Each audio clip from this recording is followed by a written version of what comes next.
Yes. How about assessing for grammar and mechanics and all of this written work they do? Or do you not hold that so important? Well, I mean, if you want to assess for grammar and mechanics, you just put that in. Do you see? You can have them assess for whatever you want. It's your class. Now, I don't find that, that's a fundamental thing that I emphasize. Sometimes students will give feedback on that. But if I did, I'd teach them the logic of grammar, which is a very simple logic. And it corresponds to the logic of thought. And there are only a few sentence patterns in the English language. After all, it's just independent clauses or dependent clauses, and there are just a certain number of ways you can combine them. You can have an independent clause all by itself, or an independent and dependent clause, or three independent clauses connected or unconnected. If they're connected, they either have a coordinator and a comma, or they have a semicolon and a transitional word, or no transitional word and just a semicolon. So I'd give them the patterns, and I'd expect them to go through and, notice the patterns in which sentences are constructed in English. You can teach them parallel construction. You can't teach them everything, right? So you teach the thinking you want. Thinking grammatically, if that's important, teach it. It's an important kind of thinking. What do you do when you're hearing that a student is a poor reader, may even have a reading problem? Do you segregate the good readers and the poor readers and somehow have... No, I don't. But I would recommend to people that they go to the Learning Center and work on their reading. And in some cases, I might suggest that they drop the course and take it another semester and get some reading instruction in between, depending on the level. Those are options. Other questions? Yes?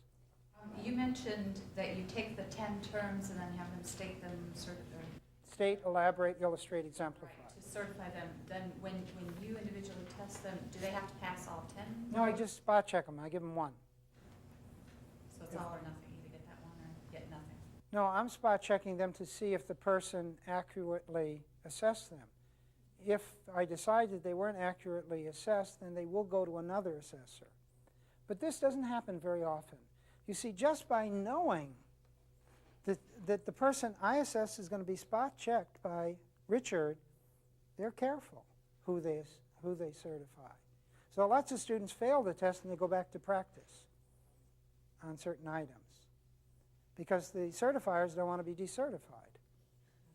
So it really works very well. And the ones who are certified first, they learn the terms very deeply because they hear all these different explanations. They've got to judge, is it in the ballpark or not? So they come at it from 25 different angles. So they get the deeper learning. And you can teach concepts that can be learned at different levels of depth. That's the key. If you teach just procedure, that you either have it or you don't, then you're going to bore the better students because they learned it and now they're just going over it. But all the concepts I teach can be learned at many different levels of depth. At the university level, let me preface that. The course you teach, is it a required course or an elective? Required. Required. And in this university, do students evaluate your instruction? Yes. So, could you comment on that?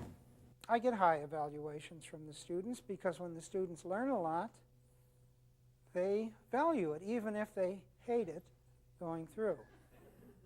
So teachers who really have high standards. Now, here is another thing, though. I have the highest drop rate of anyone teaching the subject. So there are students who drop my courses early on, so they don't evaluate me because they drop out. The best students stay with me, and the other instructors get what they deserve. That's my philosophy. Yes, final question.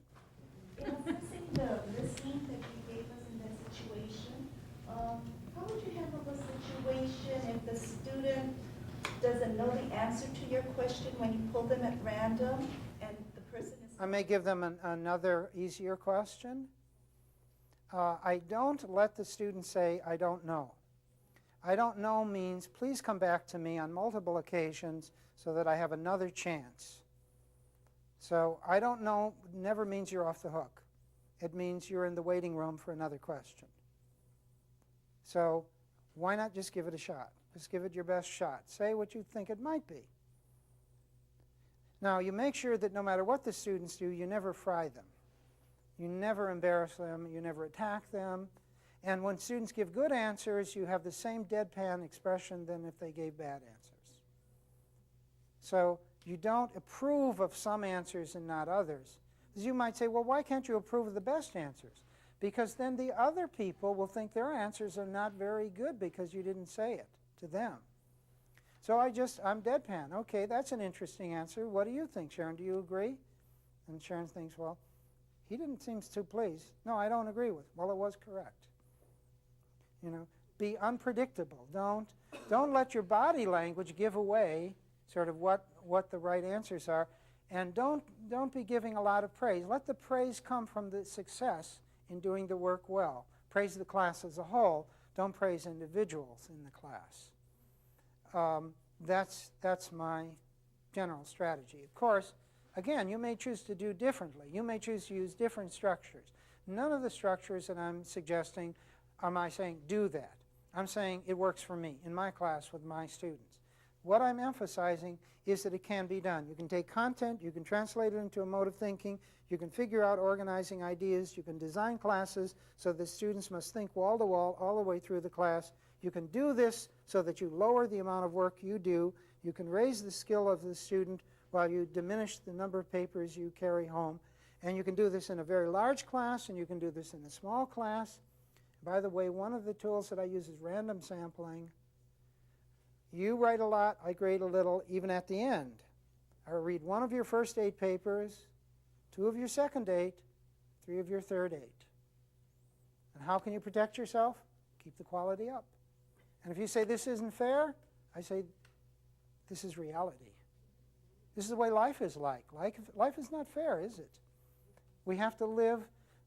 It isn't fair. Buick built 60,000 Buick Skylarks, and one of them was a lemon, and that was the one that Road and Track magazine bought and tested.